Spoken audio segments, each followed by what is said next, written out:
नमस्कार, बहुत स्वागत है आपका सुपरफास्ट सेंचुरी में। खबरों के साथ मैं हूं रीनू। सबसे पहले बात भोपाल से बड़ी खबर है कि जहां बीजेपी प्रदेश अध्यक्ष का बड़ा बयान आया सामने। विधानसभा चुनाव को लेकर बोली बी डी शर्मा, एमपी में लागू होगा गुजरात फॉर्मूला, गुजरात के तर्ज पर बनाया जाएगा शक्ति केंद्र।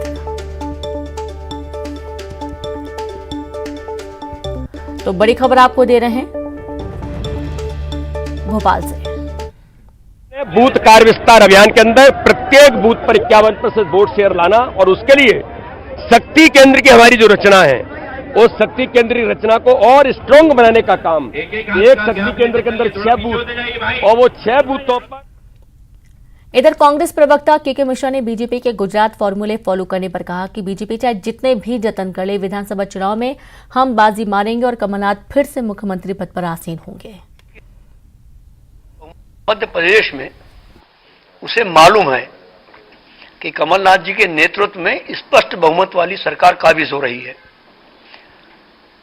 अब गुजरात फार्मूला लेकर आ रही है। इसके पहले त्रिदेव, 5 देव, 17 देव, कौन कौन को बुलाया था, क्या हुआ उन देवों का? तो नाम बदलकर अपने कुकर्म बुलाने का प्रयास सिर्फ सीखना हो तो भारतीय जनता पार्टी उसके लिए अधिकृत है। कुछ भी कर लें, ये सरकार कमलनाथ जी की बन रही है। खबर रायपुर से, जहां रासुका को लेकर सीएम भूपेश बघेल का बड़ा बयान। कानून व्यवस्था को बनाए रखने के लिए फैसला लेना पड़ता है, अलग अलग समय पर अलग अलग धाराओं का इस्तेमाल करना पड़ता है। सीएम भूपेश बघेल का ये बयान आया है।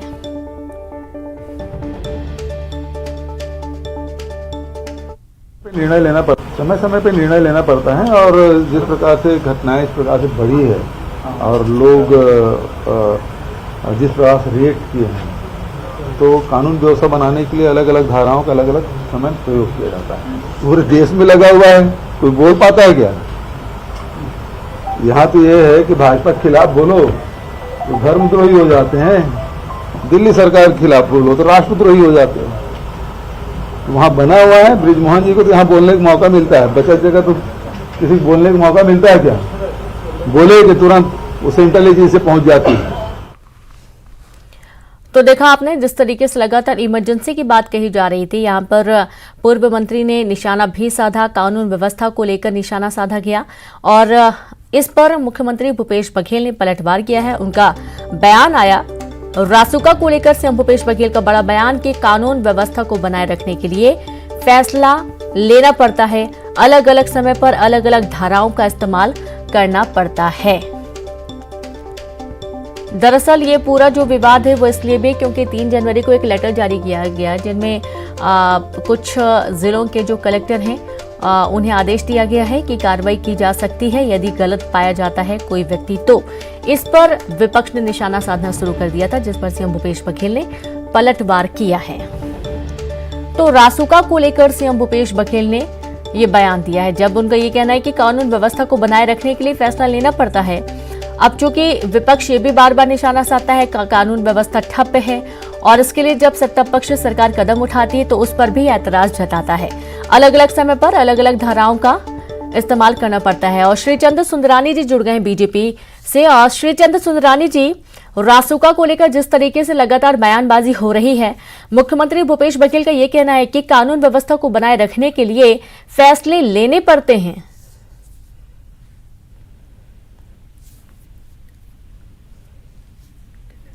सर, आपको आवाज आ रही है मेरी? तो शायद श्रीचंद सुंदरानी जी को आवाज नहीं पहुंच पा रही है। तो दरअसल इमरजेंसी को लेकर ये पूरा बयान है और इसमें आपने देखा सुबह से ही लगातार बयानबाजी हो रही है, जिस पर मोहन मरकाम ने भी निशाना साधा विपक्ष पर। और अब ये एक बड़ा बयान मुख्यमंत्री भूपेश बघेल का भी सामने आया है।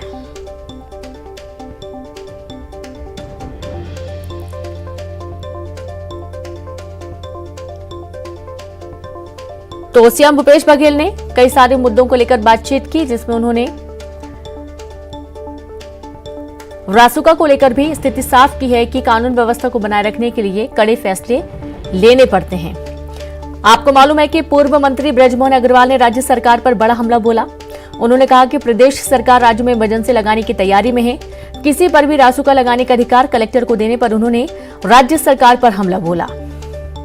ब्रजमोहन अग्रवाल ने कहा था कि सरकार डर गई है, तो उधर पूर्व मंत्री के बयान पर पीसीसी अध्यक्ष मोहन मरकाम ने भी पलटवार किया और एक बार फिर से माफ कीजिएगा, बीजेपी से श्री चंद्र सुंदरानी जी जुड़ गए हैं। श्री चंद्र सुंदरानी जी, ये जो पूरा मामला सामने आया रासुका को लेकर, जिस तरीके से पूर्व मंत्री ने निशाना साधा, सरकार पर हमला बोला, मुख्यमंत्री भूपेश बघेल का ये कहना है कि कानून व्यवस्था बनाए रखने के लिए कड़े फैसले लेने पड़ते हैं।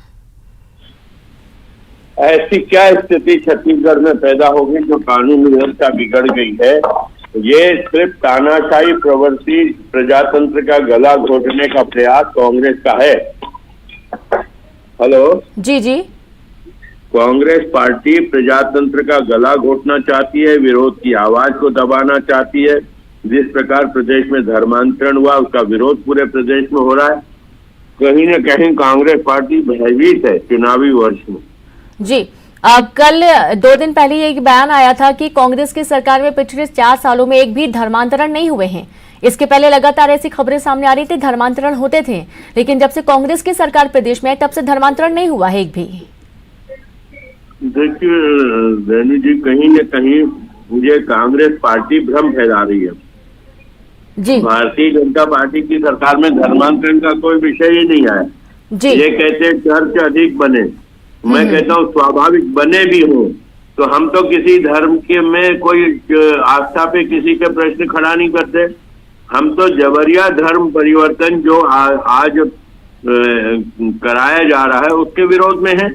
और ये आवाज अगर नारायणपुर से उठी, उसके पहले रायपुर की राजधानी में भी पुरानी बस्ती क्षेत्र में उठी, तो कहीं न कहीं भूपेश बघेल सरकार पे प्रश्न चिन्ह तो लगता है कि धर्मांतरण को बढ़ावा दे रही, उन्होंने कार्रवाई नहीं करी। अगर रायपुर की घटना में कार्रवाई की जाती धर्मांतरण के विरोध में तो शायद नारायणपुर की घटना नहीं होती। धनंजय जी भी हमारे साथ जुड़ गए हैं, कांग्रेस प्रवक्ता हैं। अब धनंजय जी, ये पूरा मामला जो रासुका को लेकर लगातार अब इस पर सियासत हो रही है, एक तरफ से हम भूपेश बघेल कह रहे हैं कि कानून व्यवस्था को बनाए रखने के लिए कड़े आदेश देने पड़ते हैं, कड़े फैसले लेने पड़ते हैं। श्री चंद्र सुंदरानी जी का ये कहना है कि भाई आपने विरोध की आवाज को दबाने के लिए इस तरीके का निर्णय लिया है कि जिला कलेक्टरों को आदेश जारी किया है कार्रवाई करने को लेकर। देखिए, रासुका किसकर पर लगेगा? जो दंगा करेगा, जो हिंसा फैलाएगा, जो सांप्रदायिकता फैलाएगा, जो पुलिस के ऊपर हमला करेगा। जिस प्रकार से नारायणपुर में भाजपा के गुंडों ने एसपी के सिर को फोड़ दिया, पुलिस के साथ मारपीट किया, दुर्व्यवहार किया, ये इनके ऊपर रासुका लगेगा ना। अगर श्री चंद्र सुंदरानी जी राजनीति करेंगे उस पर रासुका नहीं लगेगा। लोकतंत्र में राजनीति करने का अधिकार है, लेकिन कोई अगर छत्तीसगढ़ की शांत धारा को आसान करने का षड्यंत्र करेगा, दंगा करेगा, हिंसा करेगा, किसी के घर को जलाएगा, किसी के यहाँ उपद्रव करेगा, उसके ऊपर रासुका लगेगा। ये लोकतांत्रिक कार्य नहीं है, ये गुंडई तत्वों का हिंसा करने वाला काम है। लोकतंत्र में विरोध होता है, विरोध का सम्मान है, विरोध करने आइए ना, किसके ऊपर रासुका लगता है बताइए। और भारतीय जनता पार्टी जिस प्रकार से रासुका को लेकर विरोध कर रही है, स्पष्ट हो गया। जैसे कवर्धा में पूर्व मुख्यमंत्री डॉक्टर रमन सिंह जी के पुत्र अभिषेक सिंह ने इस प्रकार से कवर्धा के माहौल को खराब करने के लिए अभद्रता का प्रदर्शन किया था। जिस प्रकार से कवर्धा में बाहर से गुंडे बुलाकर आरएसएस से भाजपा के लोगों ने आसान करने की कोशिश किया था। नारायणपुर की घटना में जिस प्रकार से भारतीय जनता पार्टी के जिला अध्यक्ष पुलिस के ऊपर हमला के आरोपी हैं, एसपी का सिर फोड़ देंगे, ये क्या लोकतंत्र में है क्या? सुंदरानी जी बताएं, क्या किसी का सिर फोड़ना लोकतंत्र कराता है भारतीय जनता पार्टी के लिए? और भाजपा डर क्यों रही है? आपको राजनीति करना है, राजनीति करने का आपका अधिकार है, लेकिन अगर कोई दंगा करेगा, हिंसा करेगा, उस पर रासुका लगेगा। ये छत्तीसगढ़ की 2 करोड़ 90 लाख जनता की सुरक्षा का मामला है, या किसी को माहौल खराब करने नहीं दिया जाएगा, किसी को मनस्ता फैलाने नहीं दिया जाएगा। इस बात से डर रही भारतीय जनता पार्टी। यहाँ पे 2 करोड़ 90 लाख जनता, वो तो नहीं डर रही रासुका से। भाजपा नेता क्यों डर रहा है? क्योंकि ये हिंसा करना चाहते हैं, दंगा करना चाहते हैं, इससे डर रहे हैं। जी बिल्कुल, शुक्रिया आप दोनों का हमसे जुड़ने के लिए, तमाम बातचीत करने के लिए, अपने विचार साझा करने के लिए। तो इस तरीके से देखिए कि आप आरोप प्रत्यारोप का दौर लगातार जारी, विपक्ष और सत्ता पक्ष के बीच में लगातार इस बात को लेकर सियासत है कि रासुका क्यों लगाई जा रही है। दिल्ली दौरे पर गए बीजेपी के प्रदेश अध्यक्ष और सांसद अरुण साव ने न्यूज 18 से खास बातचीत की, जिसमें अरुण साव ने प्रदेश के सभी सांसदों की केंद्रीय गृह मंत्री अमित शाह से हुई मुलाकात के बारे में जानकारी दी। साव ने कहा कि प्रदेश के ताजा हालातों की जानकारी शाह को दी गई है, साथ ही प्रदेश के ज्वलंत मुद्दों से भी उनको अवगत करा दिया गया। पार्टी पीएम आवास, बेरोजगारी, धर्मांतरण जैसे मुद्दों पर लगातार जनता के बीच जाएगी और आंदोलन करेगी। छत्तीसगढ़ भाजपा अध्यक्ष अरुण साव मेरे साथ हैं। सर, कल आपकी गृह मंत्री जी के साथ बैठक हुई है, चुनाव को लेकर तमाम छत्तीसगढ़ के नेता मौजूद थे, क्या रहा उसमें? वास्तव में कल की भेंट जो है सामान्य भेंट थी, जिसमें हमने छत्तीसगढ़ की वर्तमान परिस्थितियों को लेकर चर्चा की, बातचीत किया और हमारी छत्तीसगढ़ में जो गतिविधियां चल रही है संगठन की और अन्य गतिविधियां, उन सबसे उन्हें अवगत कराया है। सामान्य मुलाकात थी और छत्तीसगढ़ की परिस्थितियों को लेकर उन्हें अवगत कराया है। सर, परिस्थितियां यानी क्योंकि अब चुनावी वर्ष है, तो अभी आपके प्रभारी भी वहां थे, ओम माथुर साहब 4 दिन वहां रहे अलग अलग बैठ के, तो क्या चुनाव को लेकर के क्या परिस्थिति है राज्य सरकार की? क्या एक तरह से रिपोर्ट कार्ड आपने दिया है राज्य सरकार का? अभी हमारे प्रदेश के प्रभारी माननीय ओम माथुर जी का 5 दिवसीय प्रवास छत्तीसगढ़ में हुआ और इसी दौरान देश के गृह एवं सहकारिता मंत्री माननीय अमित शाह जी की कोरबा में ऐतिहासिक आम सभा हुई और उसके बाद माननीय ओम माथुर जी का बिलासपुर जिले में प्रवास हुआ, बालोद जिले में प्रवास हुआ, राजनांदगांव में हमारे प्रदेश पदाधिकारियों की बैठक हुई और लगातार हम इस विषय पे काम कर रहे हैं। आगामी कार्य योजना बनाकर गांव-गांव तक जाने का, घर-घर तक जाने का और संगठन को नीचे स्तर पर सक्रिय और मजबूत बनाने की दिशा में लगातार काम कर रहे हैं। सर, एक अंतिम सवाल। सर, गृह मंत्री ने आपकी जो पूरी रिपोर्ट थी ओम माथुर साहब ने दी, आपने दी, तो उस पे कहा क्या कि आगे कैसे बढ़ना है? उन्होंने सारी बातों को गंभीरता से सुना है और निश्चित रूप से उनका लगातार मार्गदर्शन हम सबको प्राप्त होता है। जिस प्रकार से ऐतिहासिक सभा में उन्होंने हमारी छत्तीसगढ़ के लोगों की आवाज, लोगों की बातें रखी है, कोरबा की सभा का एक सकारात्मक असर पूरे छत्तीसगढ़ में पड़ा है। भारतीय जनता पार्टी के कार्यकर्ताओं में बड़ा उत्साह का संचार हुआ है और निश्चित रूप से भारतीय जनता पार्टी के एक एक कार्यकर्ता चुनाव की तैयारी में जुट गया है सक्रियता से। तो अरुण साहू साहब कह रहे हैं कि चुनाव की तैयारी के सिलसिले में अमित शाह साहब को पूरी जानकारी दी गई और मुद्दे सब जानते हैं, भ्रष्टाचार, प्रधानमंत्री आवास योजना और धर्मांतरण रहेगा। कैमरामैन चंदन पटवाल के साथ नई दिल्ली से अशरफ काजमी, न्यूज़ 18। और चलिए अगली खबर है जबलपुर से, जहां लोकायुक्त की टीम ने संभागीय कमिश्नर कार्यालय में पदस्थ बाबू को 65,000 रुपए रिश्वत लेते रंगे हाथों गिरफ्तार किया है। दरअसल बाबू ने सिवनी जिले के पायली खुर्द गांव निवासी टीकाराम से रिश्वत की मांग की थी। 7 हेक्टेयर भूमि के रिकॉर्ड अपील पक्ष में पारित करने को लेकर उसने रिश्वत की मांग की थी। शिकायत के बाद टीम ने जाल बिछाया और रंगे हाथों सहायक ग्रेड 2 चंद्र कुमार दीक्षित को गिरफ्तार कर लिया।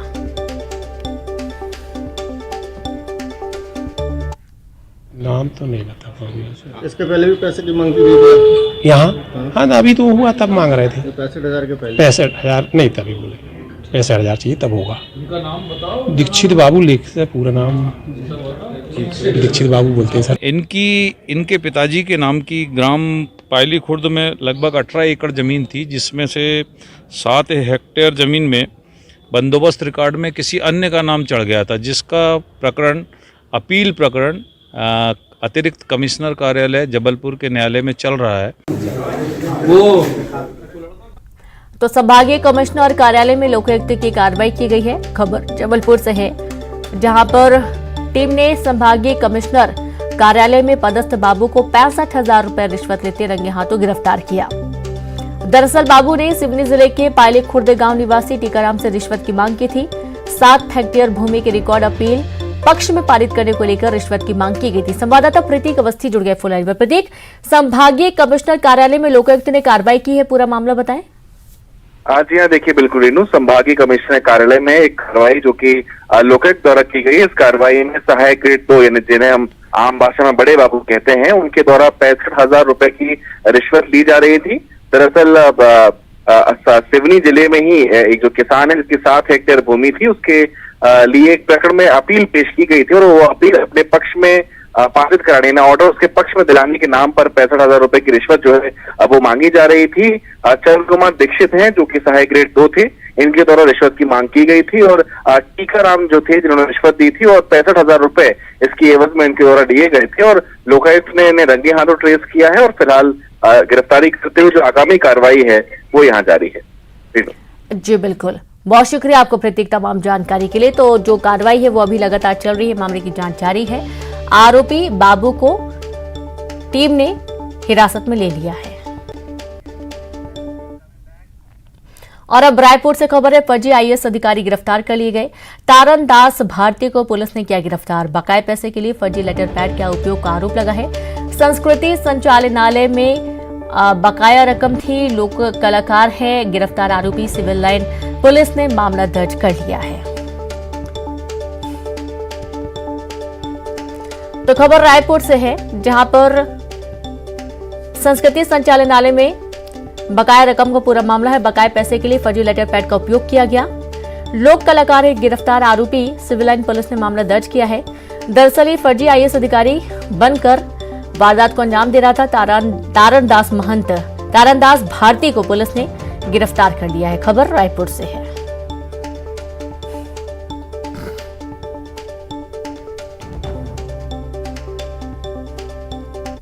जनवरी 2023 को संचालक संस्कृति एवं पुरातत्व विभाग के द्वारा एक शिकायत पत्र थाना सिविल लाइन में प्रस्तुत किया गया कि कोई व्यक्ति जिसका नाम तारण दास भारती है, वो मूलतः पलारी बड़ौदा बाजार का रहने वाला है और अपने आप को आईएएस अधिकारी बता करके उनके कार्यालय में आकर के और उनसे संस्कृति विभाग में कुछ लंबित राशि के भुगतान और स्वयं को पैसा देने हेतु उनके द्वारा राशि की मांग की जा रही है।